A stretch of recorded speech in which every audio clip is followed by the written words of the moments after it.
Olá, tudo bem? Muito obrigado pela audiência. Nós estamos começando mais um Baú de Votorantim. E hoje eu trago um amigo que vai falar da família que é bastante antiga em Votuporanga. José Vieira Júnior, muito obrigado por ter aceito. José Ferreira Vieira Júnior. José Ferreira, porque Ferreira, né? Tá tudo a origem coreana. A sua família, quem que veio de Portugal? Veio... Não, de Portugal não. Meu avô era filho de português. Ah, o teu avô. Meu avô, o neto, José Ferreira Vieira Neto. Ah. E minha avó era espanhola. Minha avó veio da Espanha, amigos. Que era Santa Ela. Tá. Minha avó era Santa Ela. Ela é da família Santa Ela de Portugal, Ela é tia deles, né? Que ela era irmã do João Santaella. Do João. Que o João era o irmão caçula dela, né? Que tinha máquina de café. Tinha máquina, trabalhou com cerealistas e tal. Depois foi para Catanduva, depois retornou para cá, né? Mais a área de café mesmo. Sei. Agora, peraí, você é Júnior e teu avô é Neto. Mas é que veio o inverso, né? Porque meu bisavô era Júnior.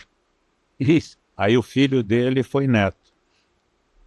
Você entendeu? O meu avô era Neto. Aí depois meu pai é só Vieira. Só Vieira. E aí eu vim com o Júnior, do meu bisavô. Coisas da terrinha. Bom, e me conta então, Zé, como é que a sua família veio para Votuporanga? Quem é que veio? Eles vieram daquela região que veio muita gente de Votuporanga de lá, de Jabuticabal, Taquaritinga, Catanduva, veio muita gente daquela região para Votuporanga nessa época, né? Foi no final dos anos 40, 1940. E meu pai, inclusive, sempre dizia que quando sobrevoavam aqui essa região, era uma cidade de telhado vermelho, né? Porque havia muita construção nova. Sim. Muita construção nova, então as cerâmicas e tal ainda estavam todas limpas, né? Então estava tudo muito vermelho, os telhados. E aí, quer dizer, meu pai veio para cá, em 49, meu pai se casou, acho que em 49, 48. Aí ele veio para Votuporanga junto com a minha mãe. Meu avô também veio. Na realidade, a família acabou vindo toda para cá. Sim. E aí ele começou a trabalhar com cerealista, com Santaella, com o tio dele. Ah, ele veio para trabalhar com Santaella. Né? Ele trabalhando junto ali com o pai dele também, né? Sim. Eles montaram depois uma fábrica de ladrilhos ali na rua São Paulo. Meu avô morava na rua São Paulo. Aquela rua lateral, qual que é? Tibagi, né? Tibagi. Então o terreno era em L, ele saía na Tibagi, onde tinha fábrica de ladrilhos, fábrica de pias, tanques, essas coisas aí que eles faziam, né? Sei. Não era uma marmoraria, ou era? Não, trabalhava com isso também, mas na época se usava aquelas pias de granilite, aquelas peças de granilite, né? Tanques de lavar roupa, essas coisas aí que eles faziam, né? E faziam também para cemitério e tal, você fazia aqueles...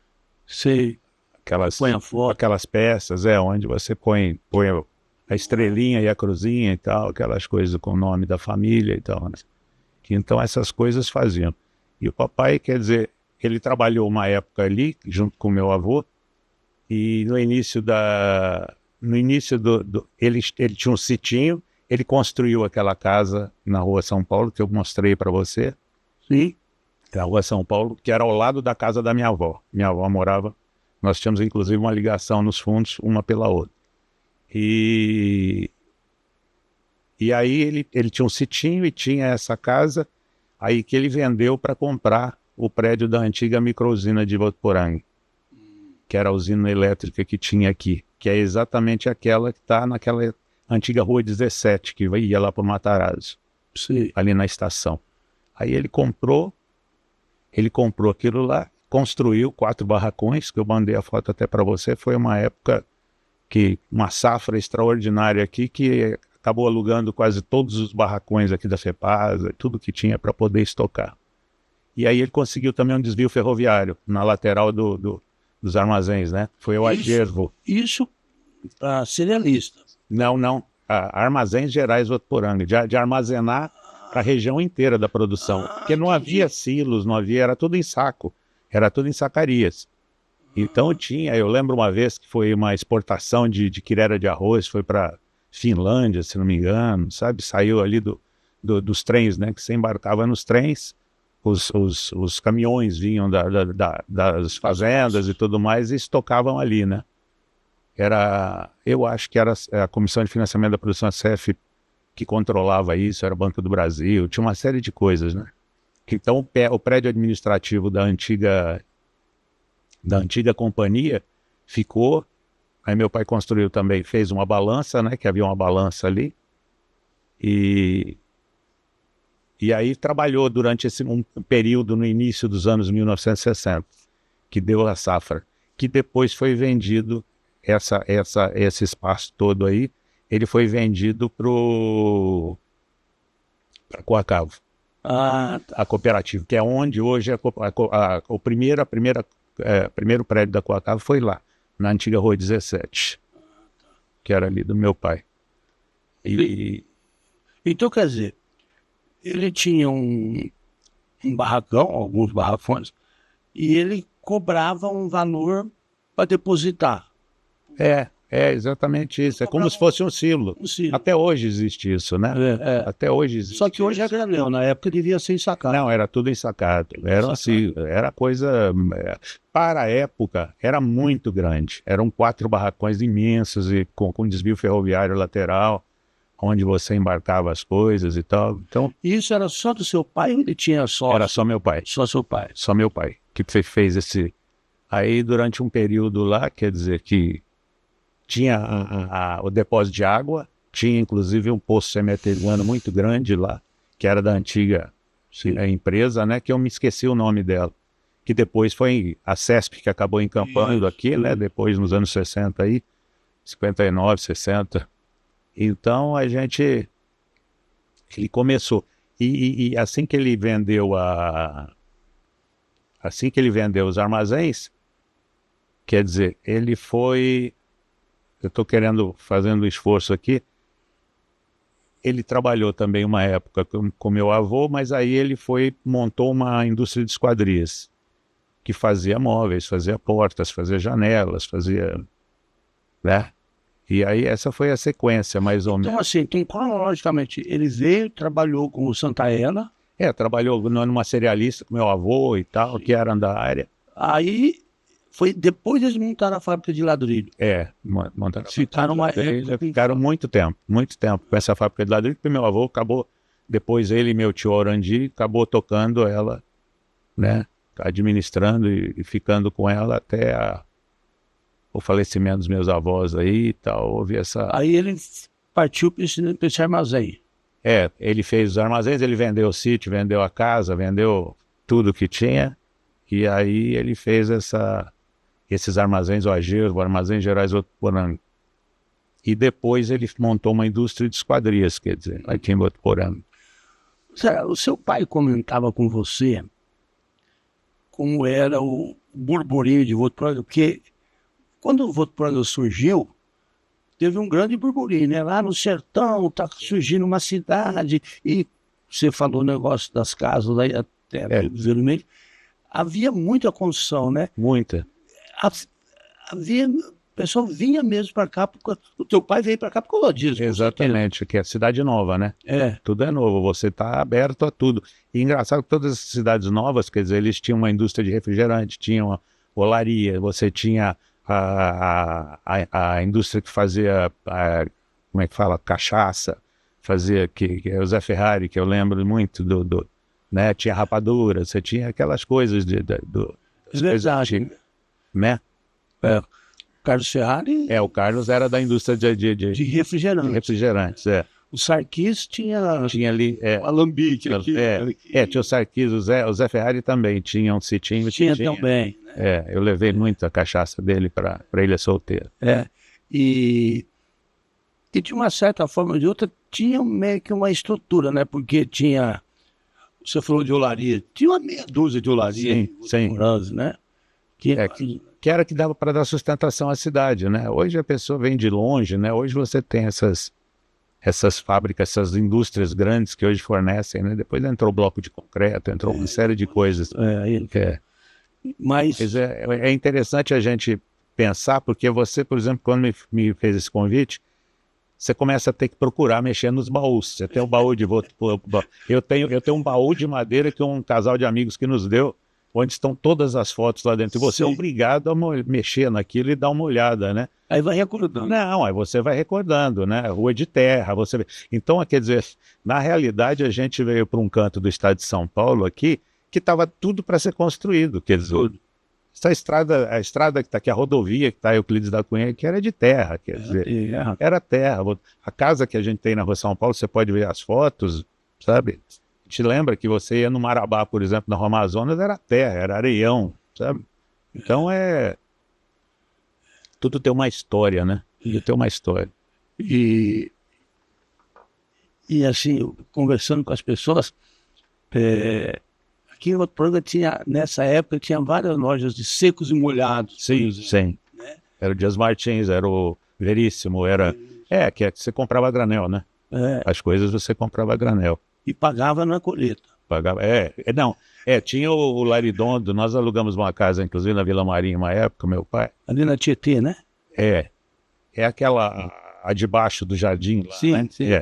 É aquela lá. Nós moramos ali, o Laridondo era na frente. O Laridondo era essa... Ali era também era... Rua Iguaçu? O Donato Laridondo, né? Casa Horizonte. Então, que vinha as charretes todas no sábado que vinham para a cidade fazer compras e era exatamente isso, para pagar. E não só ele, né? Devia ter vários outros que vendiam também para ser pago na colheita, né? Era o normal. Sim. E é engraçado que eu conversando uma vez com um senhor aí, já bem idoso, e ele falou, você não tem ideia, ele falou, naquela época não tinha dinheiro, ele falou, não existe.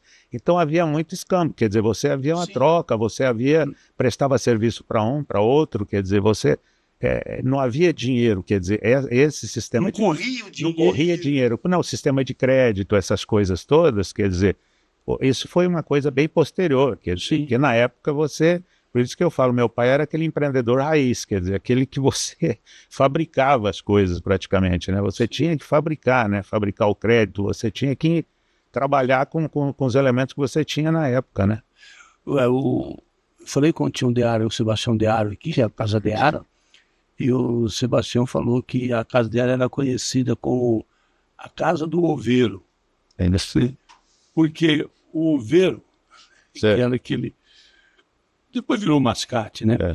Ele pegava o tecido, levava na roça e ele não vendia com dinheiro. Ele pegava frango, ovo e vinha e vendia na cidade. Quer dizer, era porque o sitiante não tinha dinheiro, né? Não tinha, a maior parte não tinha. Esse senhor, inclusive, me falou, ele falou, não existia dinheiro. Ele falou, então era na troca, era quando... surgisse uma oportunidade, quer dizer, ia muito na confiança, né? Era uma relação muito grande de confiança entre as pessoas, né? O meu pai dizia que a maioria dos fazendeiros, o cara tinha terra, mas não tinha dinheiro. Sim, eu já vivi uma situação dessa, que o sujeito tinha uma fazenda imensa, por exemplo, ele é solteiro e tudo mais e tal, e ele me pediu um dinheiro emprestado, porque ele falou, eu não vou matar 10 bois, 20, 50 bois aí para poder, para ter um dinheiro na mão, né? Que é engraçado, porque às vezes você tem o patrimônio, mas você não tem, sabe, você não tem a moeda realmente para você trabalhar, né? Meu pai me contava uma história que ele estava vindo do Paraná, estavam trazendo não sei o que no caminho, e ele estava, chegou um senhor e pediu, ele viu a placa do caminhão, se não dava uma carona para ele. Ele era filho de Presidente Prudente. Meu pai, sim, aí meu pai pagou o jantar para ele, porque ele não tinha. Aí chegou, aí ele apareceu depois em casa, num certo tempo, para pagar meu pai. Era um fazendeiro que não tinha dinheiro para pagar a viagem.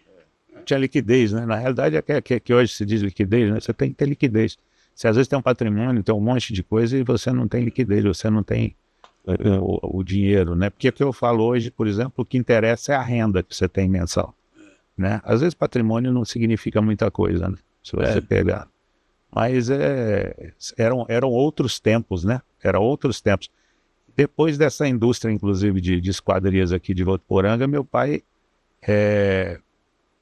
eu não lembro bem de quem que veio a ideia, mas eu lembro que tinha um genro do João Santaella, que era da diretoria da CESP na época, e me informou meu pai dessa licitação que estava tendo uma licitação para a exploração do hotel particular de Ilha Solteira, que Ilha Solteira estava começando a ser construído, que veio Jupiá fizeram a Vila Piloto, para poder construir Jupiá, ali ao lado de Três Lagoas, e depois fizeram Ilha Solteira e fizeram uma cidade, quer dizer, para poder administrar. Quer dizer, a cidade moravam os funcionários da SESP. Todos. E aí vieram depois, obviamente, vieram os comerciantes, porque você tinha espaço para comércio, tinha os açougues, tudo foi licitado, porque na realidade... Então Ilha Solteira foi uma cidade planejada. Totalmente planejada, e inclusive tem uma discussão muito grande, porque eu falo assim que as versões vão mudando com o tempo, mas quem está desde o início... você sabe que ela foi feita para... Tem um trabalho feito na FAU, Faculdade de Arquitetura e Urbanismo em São Paulo, que chamava Instalados no Provisório. Foi um trabalho feito sobre os moradores de Ilha Solteira e tudo mais, sobre a arquitetura, que foi aquele manje que acabou fazendo e tal, né? E então essa estrutura toda foi feita para ser desmanchada no futuro. A verdade é essa. Tanto é que eram construções precárias, eu falo em termos de acabamento, em termos de tudo. Eram super bem construídas. Era uma cidade provisória. Provisória, exatamente. E tanto é que houve, depois de um período longo, fizeram um bairro com casas boas, grandes, que seria o pessoal que iria trabalhar como é que fala? Na operação da usina. Seria uma vila dos operadores ali, né? A verdade é que depois, por questões políticas e a própria cidade, quer dizer, a população cresceu, acabou se desenvolvendo. Começou a nascer gente. Houve pressão, exato, e começou a pressão para que aquilo fosse emancipado, que a CESP disponibilizasse aqueles bens dela todo e tal. E era Pereira Barreto? Era Pereira Barreto, era distrito de Pereira Barreto. Eu participei dos primeiros movimentos de emancipação, fomos a Brasília, eu era presidente da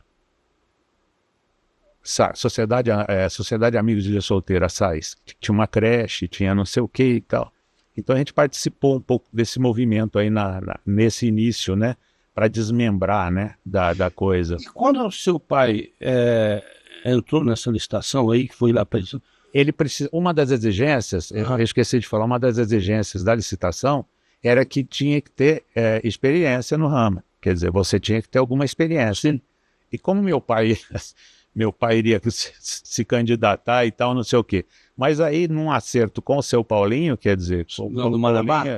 Na época era do restaurante do Paulinho, que é ali na Praça dos Expedicionários. Sim. Na época o seu Paulinho já tinha um restaurante lá. Paulo Ferreira de Oliveira, uma figura. E aí ele foi com meu pai e tal, e ganharam. Aí entrou uma série de apoios políticos também dos dois lados. Quer dizer, então o Paulinho foi meio sócio fantasma.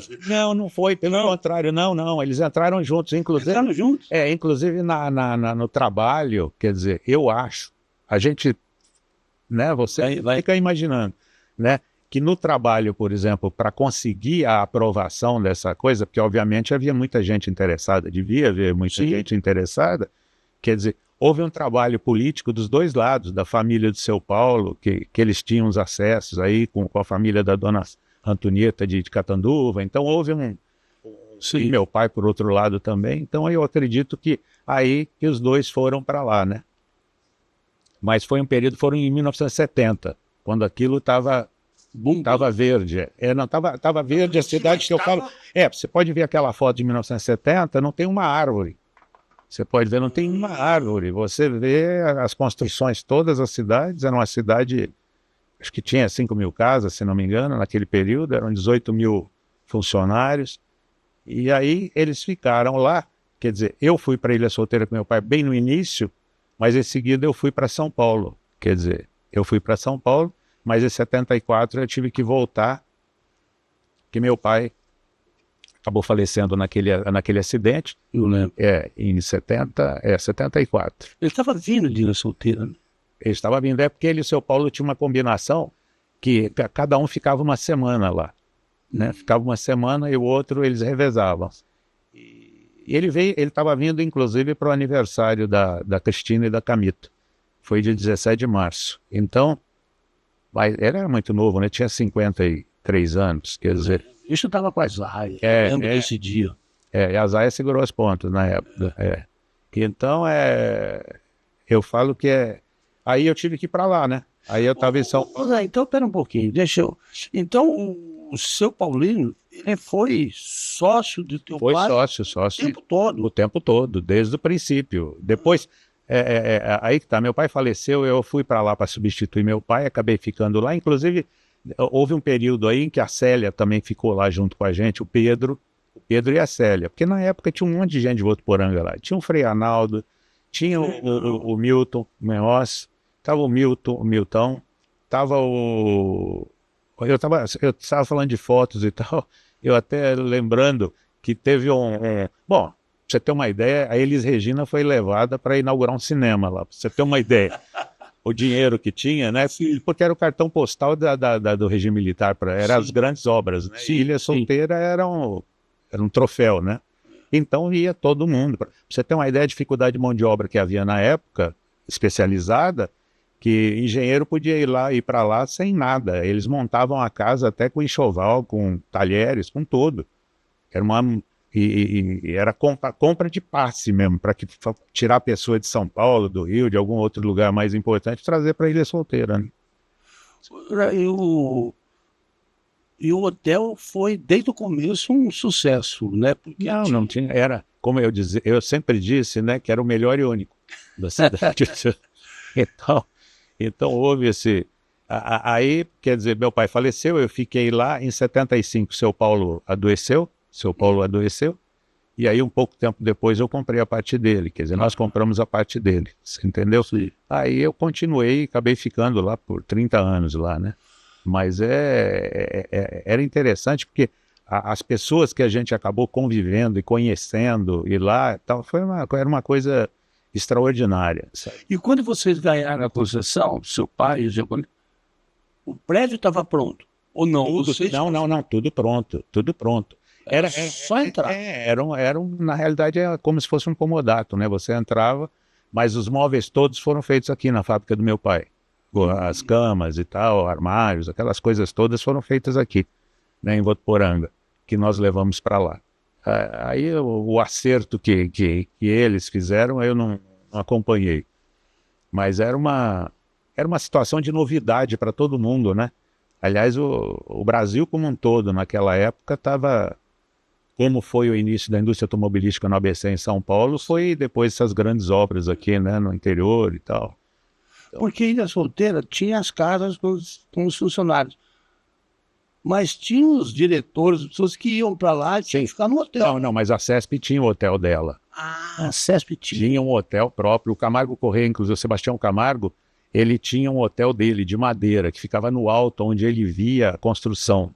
Ele, do alto desse era todo de madeira, esse hotel do Sebastião Camargo, que ele acompanhava a construção da usina, né? Que quando nós chegamos lá, estava fazendo a ensecadeira ainda, o rio estava desviado, né? Passando num pedaço. Era uma época de quebra-mato, como diz o outro. Era uma época de quebra-mato, né? Você falou, era 5.000 casas? 5.000 casas, é.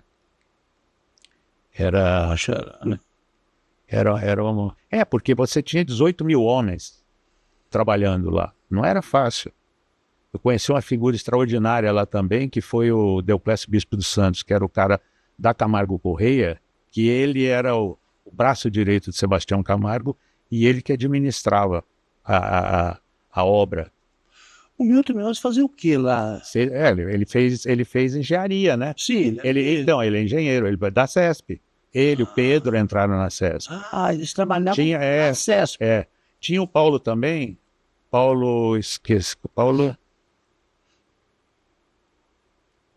Esqueci o nome do Paulo agora. Me perdoa, Paulo. que também era de lá. Tinha muita gente de Votuporanga lá na época, né? O Frei Arnaldo era... A gente se encontrava sempre com o Frei. Frei, inclusive, não, uma figura raríssima. O Frei, inclusive, fez meu primeiro casamento. O Frei foi fazer em São Paulo. Então, era uma... José, você, quando seu pai faleceu e você teve que ir para lá, você estava onde? Eu estava em São Paulo. Você estava em São Paulo. Eu já tinha passado na sexta-feira.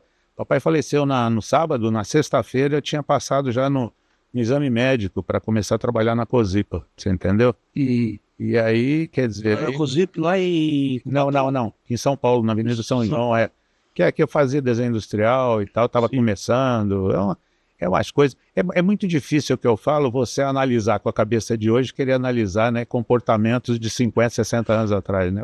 Não existe a mínima possibilidade, então você só tem lembranças, né? Não há julgamento, não há, né, as opções que você tinha, que você deixava de ter, né? Isso é muito relativo. Pelo que você fala do teu pai, eu não imaginava nem metade disso. Eu sei da história que ele tinha fábrica de ladrilho, depois um hotel, mas ele era um visionário. Ele era visionário. Agora, ele tinha participação política em Votuporanga? Sempre. E eu lembro do comentário que ele e o Capitão Almeida sempre faziam, que eles não se conformavam com determinadas famílias de Votuporanga, quer dizer, que não participavam da vida da cidade. Sim. Porque, na realidade, quando você chega num lugar novo, quer dizer, você tem que participar de alguma forma. Sim. Quer dizer, sabe, como a gente fez em Ilha Solteira, como a gente... Não adianta, você tem que se envolver. Não significa que ser político ou ser candidato a alguma coisa. Mas eu acredito que você tem que botar a mão em alguma coisa, né? Numa instituição, né? Mesmo se for voluntário, alguma coisa, que é a vida da cidade, né? Que ela é feita por todo mundo, né? Mas o teu pai nunca foi candidato? Meu pai não. Meu pai falava do Dr. Gerosa, na época, tinha até a música, um jingle do Dr. Gerosa, que eu lembro que ele falava. Então, meu pai era muito ligado com o Capitão Almeida, né? Então, era a época do Capitão Almeida. Nós fomos, inclusive, vizinhos dele, né? Da dona... Como é que ela chamava? É o nome da esposa dele. É uma figura raríssima. Que tinha uma casa maravilhosa. Com manga... Tinha uma manga coração de boi, que naquela época, antigamente, tinha manga coração de boi, que eu lembro que a gente ia lá pegar. E o Capitão Almeida era uma liderança, né? Aquele canto ali, inclusive, era muito engraçado, que nós moramos numa casa de esquina, aonde ali você tinha o Ultimatum Fava, você tinha o Capitão Almeida, tinha o seu Afonso logo embaixo. Eu morava na Iguaçu com Itacolomi. Ah, tá. Também você foi da Vila Marim. Eu fui da Vila Marim. Ali tinha a mina do Goraibe, que ele servia água. Pô, eu sou dessa época. Pra você ter uma ideia, eu lembro da época que a luz apagava em Votuporanga, quer dizer, 10 horas da noite. Desligava. Ali tinha o Viscardi também, meu pai era muito ligado. Ali tinha o Blaia, que morava ali. Era o Blaia, o Pedrazoli. Né? Tinha o... buscar. Tinha o Pedro Capador. Lembra? Do nome eu lembro. Ele morava ali perto, ali também. Todos. A Dona Nível. A Nível, exatamente. Nossa, nós fomos colega delas. Dr. Gerosa, na rua, depois ali do lado tinha o Dr. Gerosa, que era bom. Eu fui contemporâneo da Luzia, né? Que ele tinha... Então a turma Agora, das antigas, né? Divertimento praticamente zero, né? Diversão. Não, eu lembro sempre quando... Comentei isso domingo aí, passado agora, quando você saía da matinê no domingo, a única coisa que você ouvia era futebol no rádio. Pelos rádios, você ia passando nas ruas, e rádio ligado e jogo de futebol, né? Mas aquela pasmaceira, né? Não havia nada, não havia... Você trocava gibi ou você não era? Aliás, todos. Ali é o começo da leitura, né? Era o começo da leitura. Mas foi uma época muito gostosa. Mas meu pai, ele teve essa passagem por aqui. Teve os irmãos dele também aqui, né? O Geoffrey Vieira, que foi professor, né? Professor Geoffrey. Agora, o senhor Geoffrey nunca foi sócio do teu pai, nada. Não. Era professor. Não, ele era professor, sempre teve a vida dele independente, com a minha tia Odete também, que era professora, né? Ele foi meu professor no primeiro ano. O Geoffrey Vieira. Ele era uma figura. de geografia. O meu de geografia já foi o... Não, mas o meu foi no primeiro ano. Ah, no primeiro ano. Foi o primeiro ano de grupo. Isso eu não sabia que ele tinha dado aula no primário. No primeiro e no terceiro. O meu primeiro foi a Dona Anita Camargo, quer dizer, a mãe do Dimas, que o Dimas foi um grande amigo meu, né? Então, a gente vivia muito, muito junto, né? Então, era... Mas voltando atrás um pouco, que eu tinha até falado para você, né? Que trabalhou com meu pai na administração dos armazéns também, o Dimas Casemiro, quer dizer, que é uma figura daqui de Votuporanga, né? Que saiu até uma reportagem agora no Diário da Região essa semana sobre ele, o irmão dele e o Ayrton de Catanduva. Sim, também é um meio parente, né? Eram tempos bicudos, né? Mas o Dimas, eles não eram gráficos? Ele foi, ele era, o Dimas foi gráfico, mas trabalhou na administração lá com meu pai. Nos armazéns gerais. E era ele, o Eduardo Romero, tinha o Valentim, estou lembrando alguns nomes assim na época, que eu tenho algumas fotos. Ele foi para São Paulo depois? Ele foi para São Paulo, né? Ele foi para lá em Campos Preso. De MRT, né? Acho que era o Revolucionário Tiradentes. Não sei se MR. Eu sei. Mas ele era de um desses. Ligado no movimento desses aí na época. São as pessoas, né, que eu falo que vão passando pela vida da gente, né? Que eu falo que... Você chegou a ter amizade com eles ou não? Não, o Dimas eu saí, eu era muito moleque na época, né? O Dimas já era bem mais idoso, né? Idoso nada, ele devia ter 10 anos mais que eu, e 15 anos mais que eu, né?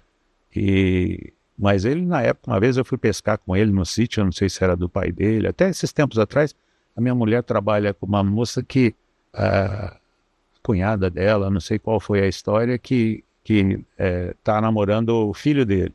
Estava se relacionando com o filho dele. Então é interessante essas ligações. Aqui em Votuporanga, o filho de um deles, um dos irmãos, mora aqui até hoje. É do Dimas, que eu acho que é esse que a minha mulher me falou, inclusive trouxe até notícia, perguntou e tal, porque eu comento com a minha mulher às vezes isso. Eu era moleque, a gente era garoto, eu via. Mas Votuporanga teve um grupo assim, meio de esquerda, os caras chamavam de comunista, muito grande, né? Assim, tinha várias pessoas, né? Isso, você tem os formadores, né? Já havia os formadores, né?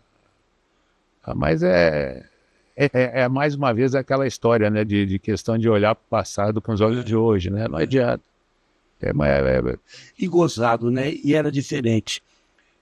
Você falou do teu pai, Capitão Almeida, assim, havia os adversários, mas não havia briga, né? Não, sempre havia um entendimento, né? Sempre havia um diálogo. Hoje hoje é só extremidades, né? Hoje só vão para as extremidades, né? Todo mundo tem o seu santo de predileção e fica só com ele, né? Então na época não sei, havia essa divisão já vinha de São Paulo, né? Do Jânio Quadros e do Adhemar de Barra, essas coisas todas, né? Então a gente acompanhava o movimento, quer dizer, a gente era pequeno, nós éramos pequenos, crianças e tal, então você tinha essa visão, né, como as coisas se processavam, né? Mas assim, meu pai era ademarista, a família do meu pai era ademarista. E eu lembro que meu pai tinha relacionamento com um higienista. Sim. Uma boa. Normal. Né? Era uma vida. E eram duas lideranças, né? Jânio Quadros e Adhemar de Barros. Hoje eu estava estava vendo a série aí, estava falando do Gabriel Garcia Marques, né? Sim. Gabo, falando a respeito dos liberais e dos conservadores, né? A única diferença que havia entre eles é que eu ia na missa das 6 e o outro ia na missa das 8. Você entendeu? Era a única diferença entre eles. Quer dizer, porque na realidade é o seguinte, para fazer bobagem, o ser humano é imbatível. É mestre. Então não adianta, você tem que ver muita natureza humana nessas horas, né? Então você vai... É isso, né? E aqui em Votuporanga, Você foi embora com quantos anos? Você falou muito cedo. Eu fui muito cedo, fui com 20 anos, 19 anos, 20 anos que saí daqui. Porque Votuporanga, na realidade, ela entrou numa efervescência muito grande nos anos de 1970, né? Foi. Se você for falar em termos culturais e tal, porque eu fui aluno do Geraldo Alves Machado, Professor Geraldo. dos professores, Cícero Barbosa Lima, daquele pessoal mais da antiga, né? Eu estava esse dia falando com um amigo, você falou do professor Geraldo. Votuporanga já tinha uma vida cultural também, né? O professor já tinha um grupo de teatro. Sim.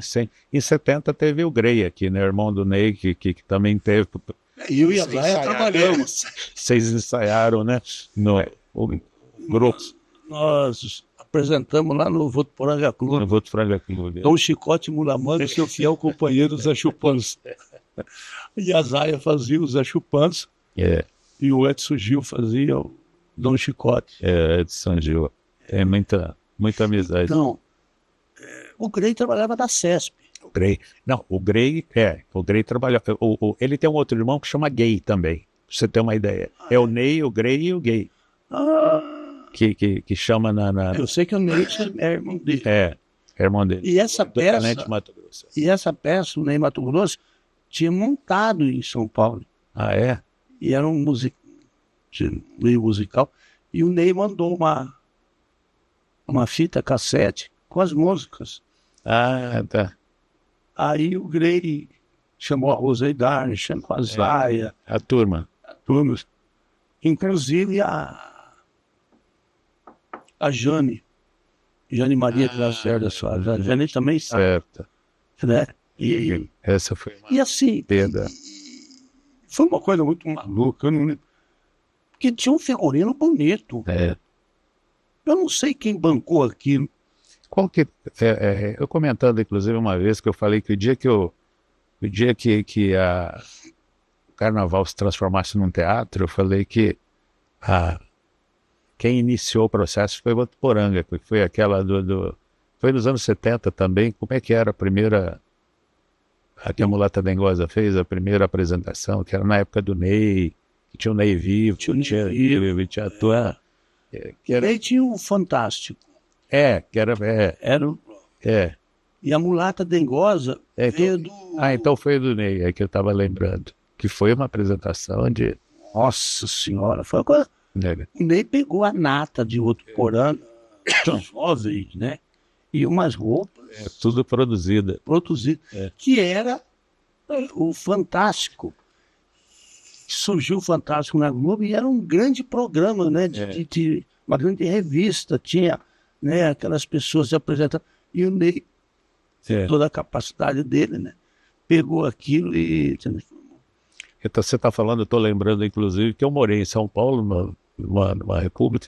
Eu morei com o Dimas Camargo e com o Fauzi. Fauzi Nassim. Que eles faziam a FEI, né? Faculdade de Engenharia Industrial de São Bernardo. Então eu falo que são coisas assim que a gente vai... Até encontrei em Rio Preto agora recentemente, encontrei o Igmar. Então eu falo, você vai resgatando algumas coisas, né?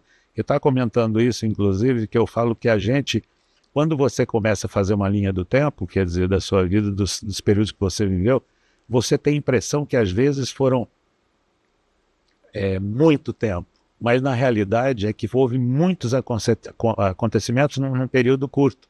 Sim. Né? Num período curto. Então, mas você... Porque é isso, a gente tem às vezes quem cria as coisas, quem trabalha, quem desenvolve, você tem um período na vida que as coisas são muito mais ativas, né? Muito mais fortes. Muito mais intensas. E você tem a ideia, quer dizer, como se aquilo fosse um tempo imenso. A hora que você põe na linha do tempo, foi exatamente essa época intensa, que foi pouco tempo, né, que você agitava. Então eu falo, é engraçado isso. Agora, eu não sei se você também tem essa impressão. Eu tenho e vários amigos têm. O Votuporanga era meio diferenciado. Com o que tinha de coisa. Em nenhum lugar no mundo alguém sequestrou o Raymond. Sequestrar, né? Tinha... Tinha coisas que a gente sabe e não pode nem se falar. Nem se falar. Tem que ser aquela coisa de ser liberado só daqui 100 anos. Você entendeu? Quando cortaram todas as flores Lá do IE. Então, tá tendo uma exposição. De flores, orquídeas, sei lá. A gente sabe. Sabe até quem foi, Não, tudo. A gente conhece a história, a gente viveu, né, nessa época. Mas é por isso que eu estou falando, certo? Só pode. Eu estava conversando com um amigo esses dias, falando no programa, e ele falou um negócio que eu não me lembrava. E era uma coisa meio escondida. Você se lembra, você sabia, que quando o circo vinha em Votuporanga, circo que tinha leão, o pessoal do circo pedia para a molecada levar gato, para dar para o leão comer. Né? Então, moleque, vai entrar de graça. Quer dizer, você já imaginou você levar gato para o leão comer? Hoje está todo mundo preso. Não pode ter leão. Os novos tempos. Eu estava lembrando ontem que eu estava vendo, não sei se esses dias estava vendo Sérgio Reis cantando Coração de Papel, e eu lembro quando eu ouvi a primeira vez, foi num circo que tinha de tourada aqui em Votuporanga, que era moleque, e a gente ia, era um cercado que eles põem um pano no céu aberto e entrava lá, e aquela tourada, era uma vaca velha, né? E tocava, e tinha uma corneta lá tocando essas músicas, eu lembro, sabe, nossa, o que era? Não, em circo vinha, eu nunca levei gato para entrar de graça, mas eu... Furava o pano. Não, eu furei muito pouco, eu era meio tímido, mas eu ia lá para vender. Ah, tá. Eles põem moleque para vender suco, vender pipoca, né? Então você ficava andando. Aquele pirulito de caramelo que era enrolado num papel, você ficava cuspindo aquilo, ficava 2 dias cuspindo. Você tinha aquele bonito, Que ele vinha... E aí eu lembro, né? Tinha uma atração musical sempre, e no final tinha um teatro, né? Nossa, teatro, a Paixão de Cristo, eu acho que eu assisti umas 30 vezes em circo. E era mais mambembe impossível, né? Coração de Mãe, né? E o circo era grande atração também, né? Era grande... diversão que você tinha, né? Eu lembro que quando faziam que eu vinha muito, meu pai vinha, né, nas quermesses que tinha ao lado da igreja em Votuporanga, da matriz, né, para construção. A gente ia muito nas quermesses, atrações que tinham, né? Então passou muito isso, esse começo de... Eu tenho mais amizade com a Zaya, sim, tive mais contatos. São as gerações, né? Nós estudamos juntos. E ela é uma pessoa bastante comunicativa, alegre. Artística. O teu pai, como que era o teu pai? Teu pai era uma pessoa... Era igual a Zaya. Era igual a Zaya. Super bem-humorado, super levava as coisas. E casada com uma italiana que não era fácil. Minha mãe não era fácil. Só quem foi aluno dela sabe. Ah, sua mãe deu aula? Vixe, a vida inteira. E era muito. Ela veio de Catanduva, ela dava aula em sítio. Como chamava tua mãe? Odécia Salani Vieira. Ela era de origem italiana, né? E ela deu aula onde aqui? Eu não sei se foi no Zenir ou foi no Pieroni. Eu não lembro onde que foi. Por causa do tempo. Deu no Pieroni. Eu sei que... Eu não sei se ela não deu onde era o prédio aqui. Eu não sei. Da fundação aqui. Onde era a prefeitura. A prefeitura. Ali, a prefeitura. Eu estudei, eu fiz o primeiro ano ali. Sim. Né? Que era... Tinha na frente, tinha o Belloni, né? Tinha uma papelaria. Isso. Papelaria. Depois na esquina tinha um Bavaresco, que tinha uma Marinha. Gozado que a gente vai, né? Tinha o Rapaz. Em frente, que está até hoje lá. Tem também subindo, tinha o... Como é que era o nome dele? Cavalinho, né? Cavalinho. Subindo, tinha uma caixa com o Beto, Acho que o Beto faz décadas que eu não vejo o Beto. Gostava muito do Beto. O Beto Cavalinho. São coisas que vão ficando, né? Então E a tua mãe era professora primária? Era professora primária. Ela começou lá em Catanduva, aula em sítio, essas coisas todas, aí veio para cá, né? Foi transferido depois para cá, bem nova. Meu pai Os seus pais se casaram em Catanduva. em Catanduva, se casaram em Catanduva, no final dos anos 40.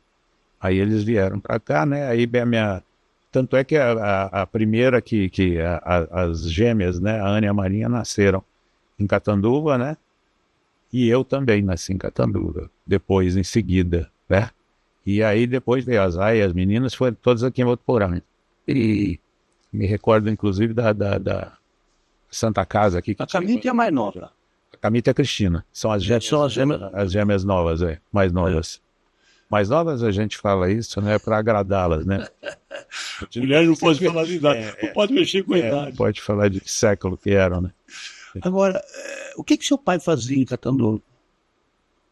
Meu pai, ele foi para o Rio de Janeiro fazer o pré-engenharia, né? Ele foi ia estudar, mas eu acho que gostava mais do passeio, né? Da coisa, eu não sei, aí ele acabou retornando, e eu não sei o que é isso, eu não sei, nesse período dos anos 40 aí, o que ele fazia em Catanduva, eu não sei. Eu sei que ele trabalhava muito com o pai dele, né? Ele acompanhava muito meu avô, né? Porque ele era o mais velho.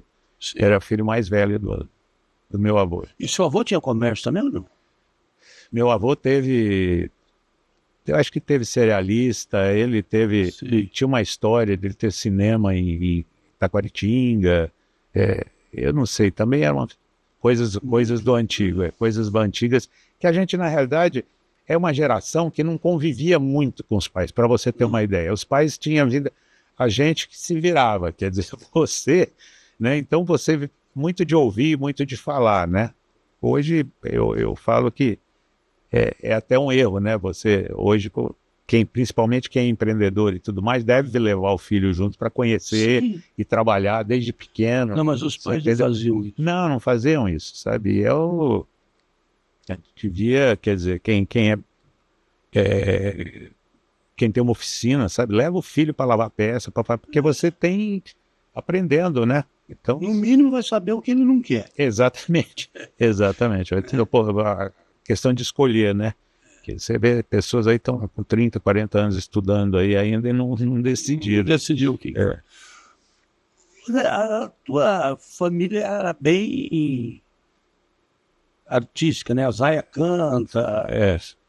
Todo mundo participa de alguma forma, né? Na vida, né? Da cidade, né? E nós vivemos a época dos anos 60, principalmente, foi muito bom, porque não havia escolas particulares, né? Todo mundo acabava se encontrando, né? Gostando, não gostando, então você tinha então você hoje, por exemplo, você sabe quem são seus contemporâneos, né? Que viviam na época, né? Com você, quer dizer, a gente tem até, por exemplo, dos Costa, quer dizer, o Edmar, nós não temos, da minha família, ninguém na faixa dele, mas aí depois, por exemplo, você já vem o Edmar. Calu? Não, o Edmar? O Edmar já é das minhas irmãs mais velhas, depois o Calô era comigo, aí o Edson já era com a Zaya. Então são as famílias, né, que tinham filhos quase que na mesma época, né? E as gerações também não se misturavam muito, né? Por exemplo, os mais velhos tinham a vida deles. E não entra na conversa. Não entra na conversa. Você não pode criar, você não entra na conversa. Então, você é copo com leite. Café com leite. Café com leite. Café com leite. Mas os dinossauros, aí a gente fica conversando. Apesar de Votuporanga não ter futebol, porque eu gostava de futebol, né? Matinê. E mais nada, né? No máximo, você ia lá na Praça da Matriz, no fute, e via as meninas. Mas era uma cidade agitada, não era? Pra gente, moleque. Sim, eram os grupos, né? Porque na realidade os grupos, assim, a gente vivia na realidade a gente vivia nas casas, né? Meu pai tinha meu pai e minha mãe tinham uma política interessante que eles pediam sempre para fazer as festas em casa, né? O que tinha para fazer, os encontros, as coisas. Então, E as pessoas circulavam exatamente nas casas, né? Porque não havia, depois que veio o Votuporanga Clube e tal, aí era o clube do encontro, né? Mas era muito comum as vizinhas colocarem as cadeiras nas calçadas, assim, catando, e as assim. crianças brincando na frente. Quer dizer, nunca as mães não perdiam de vista os seus filhos, né? Era uma... Mas durante o dia a gente ficava solto aí nos terrenos e tal. Era uma época que não havia muro, né? Não havia cerca, era tudo. A gente ia nadar lá. Eu tô falando do bem lá atrás, né? Porque você pega, nossa, pegava bicicleta às vezes, ia pescar, ia entrar nessas baixadas. Hoje o açari. Ia pescar no açari lá, coitado. Aí o homem vinha para pegar a gente, dar a volta, até ele chegar, a gente já vinha embora. Você entendeu? Mas em frente ao açari, onde hoje é o Parque da Cultura, ali tinha um poção. Não sei se você lembra desse poção. Eu aprendi a nadar naquele poção, que você mergulhava aqui e saía lá. Lógico, depois de engolir uns 50 lambari. Exato. Vivo que você, para aprender a nadar, você tinha que engolir isso. Que eles falam, que era a brincadeira da molecada, né? É isso. Mas batia peneira também, né? Batia peneira. Esses dias eu estava esses dias não, ano retrasado, ano passado, conversando com um senhor que ele já faleceu. Ele tinha ali na Badibacite, em Rio Preto, ele tinha uma loja lá muito grande. Então ele falando que ele bateu peneira no Borá. Quer dizer, então esse Borá é o rio dali da Badibacite. Era um córrego que tinha e ele batia peneira lá. Então eu falei, pelo amor de Deus, você já tem uma ideia da época, né? Então, É verdade. Mas é interessante, esse trabalho que você está fazendo é muito interessante, para resgatar as histórias, né? Porque a moçada tem que saber que alguém já quebrou mato lá atrás, né? E veio fazendo a picada, porque... Um dos programas das famílias era o Rio São José. Né? Ia fazer piquenique no Rio São José. As represas, né? Hoje, eu estava comentando isso em Rio Preto agora, né? Quase todo mundo tem piscina em casa hoje, então eu falo, antigamente você tinha um clube, quer dizer, que a gente passa em Rio Preto lá, é uma decadência, né? Você pega o Automóvel Clube, você imagina que aquilo foi o centro político, o centro decisões de São José do Rio Preto. O Palestra acabou, né? Destruiu, né? Quando nós chegamos em Rio Preto, o Palestra tinha 8.000 sócios, para você ter uma ideia. Acabou. Não, e tinha um carnaval popular, né? Que lotava. Shows. Hoje essas manifestações, hoje fica tudo esperando o dinheiro do poder público, né, para poder desenvolver alguma coisa e tal. Eu já falei para o Jorge Silvio, cobro ele certo. A gente voltar a ter carnaval de rua em Votuporanga. De bloco, né? De bloco, é isso. Mas precisa ver se a moçada se entusiasma, né? Eu não sei, pular com o celular na mão é difícil, né? É muito complicado. O tablet. Eles não lembram mais de mamãe o que Não, isso não. E, aliás, tem umas que são politicamente incorretas hoje, né? Que você pode ser preso se clicar, né? Então, essas coisas foram só quem foi, quem sabe, né? Não, e assim, eu lembro quando surgiu aquela música, A Cabeleira do Zezé, era um... Chamava... Será que o cara é gay, né? Porque ele tinha um cabelo comprido. Na gay não, na época era um bichinho mesmo do mato. Mas era muito bom. Mas é isso aí. Muito obrigado por esse papo gostoso, obrigado por você ter vindo. Parabéns para você, cara. Parabéns. A gente se viu lá em Rio Preto e agora você voltando para Votu, você é uma peça importante na cidade aqui, Imagino. Para poder contar os causos aqui mostrar a vida, a cidade viva, né? A gente precisa preservar a nossa memória. Né? Cidade viva. A gente precisa. Que para saber das histórias, né?